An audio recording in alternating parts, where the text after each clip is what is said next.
শিৱসাগৰ বাকী ৰাইজক ধন্যবাদ দিবলৈ আৰু একো বাকী নাই। জেলৰ পৰা জিকাইছিলে, জেলৰ বাহিৰৰ পৰা জিকাই দিলে। গোটেই উজনি অসমত সকলো বিৰোধী বিধায়কক হৰুৱাইছে, কিন্তু এইবাৰ মোক বিৰোধী বিধায়ক হিচাপে জিকাই দিছে।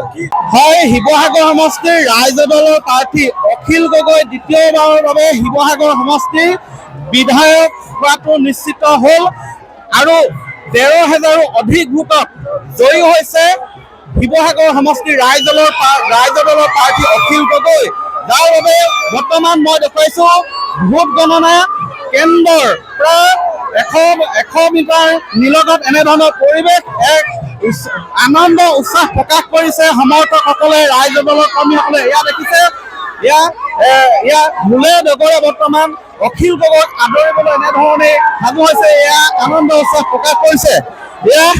এয়া মই দেখুৱাইছো অখিল গগৈক এনেধৰণে কান্ধত তুলি সমৰ্থকসকলে কান্ধত তুলি লৈ আহিছে।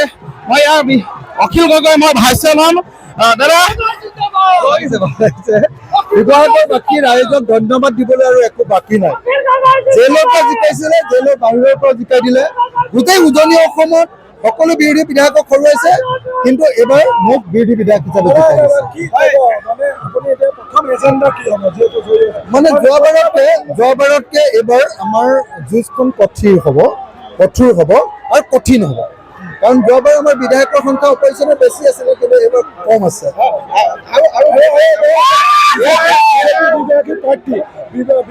প্ৰত্যাহ্বানৰ সৃষ্টি কৰিছিলে, এতিয়া কি ক'ম? নাই, এতিয়া আৰু হাৰিলে তেখেত আৰু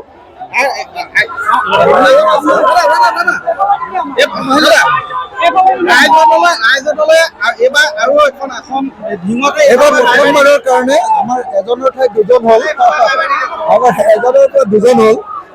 আমাৰ দলটোৰ সেইকাৰণে এবাৰ বহুত ভাল হৈছে, এজনৰ পৰা দুজন হ'ল। কিন্তু দুৰ্ভাগ্যজনক যে আমি অপজিশ্যন পাৰ্টিবিলাক জিকিব নোৱাৰিলোঁ। অপজিশ্যন পাৰ্টিবিলাক যদি জিকিব পাৰিলোহেঁতেন আৰু চৰকাৰ কৰিব পাৰিলোহেঁতেন, বেছি ভাল লাগিলেহেঁতেন। গৌৰৱ গগৈ, পৰাভূত কৰাটো আমাৰ বিৰোধী পক্ষৰ কাৰণে চৰকাৰ পুনৰ বিজেপিৰে হ'ব। এইবাৰ আমাৰ যুদ্ধখন বেছি হ'ব। শিৱসাগৰ ৰাইজৰ দলৰ প্ৰাৰ্থী অখিল গগৈ জয়ী হোৱাটো নিশ্চিত হোৱাৰ পিছত এনেধৰণেই দেখা গৈছে ৰাইজৰ দলৰ কৰ্মীসকলে এনেধৰণেই অখিল গগৈক ফুলাম গামোচাৰে আদৰণি জনাই শুভেচ্ছা দিছে। এয়া মই দেখুৱাইছো ব্যাপক উৎসাহ, আনন্দ উৎসাহ। এয়া মই দেখুৱাইছো, এয়া দলীয় কৰ্মী তথা সমৰ্থকসকলে এয়া দ্বিতীয়বাৰৰ বাবে বিধায়ক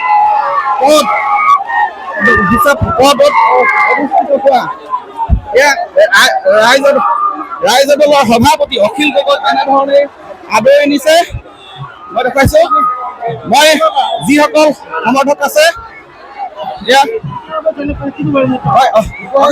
ধন্যবাদ দিবলৈ ভাষা আৰু বিচাৰি পোৱা নাই। গোটেই উজনি অসমখনত বিৰোধী পক্ষক হৰুৱাইছে, শিৱসাগৰত কিন্তু মোক শিৱসাগৰবাসীয়ে জিকাইছে। এইটো বৰ সাংঘাতিক কথা যে গোটেই উজনি অসমত বিৰোধী পক্ষ সকলোকে হৰুৱাই দিছে, কিন্তু ৰাইজে শিৱসাগৰত মোক জিকাইছে। যোৱাবাৰ জেলৰ পৰা জিকাইছিলে, এইবাৰ মোক ভিতৰ বাহিৰৰ পৰা জিকালে। এইটোৱে ৰাইজৰ দলৰ প্ৰতি থকা আস্থা প্ৰকাশ কৰিলে। যোৱাবাৰ এজন বিধায়ক আছিলে, এইবাৰ দুজন হ'ল। কিন্তু দুৰ্ভাগ্যৰ কথা যে আমাৰ তিনিজন লিডাৰ, আটাইতকৈ ডাঙৰ লিডাৰ গৌৰৱ গগৈ, দেৱব্ৰত শইকীয়া আৰু লুৰিণজ্যোতি গগৈ হাৰি গ'ল। সেইকাৰণে মোৰ বহুত দুখ লাগি আছে। মই দেখুৱাইছো শিৱসাগৰত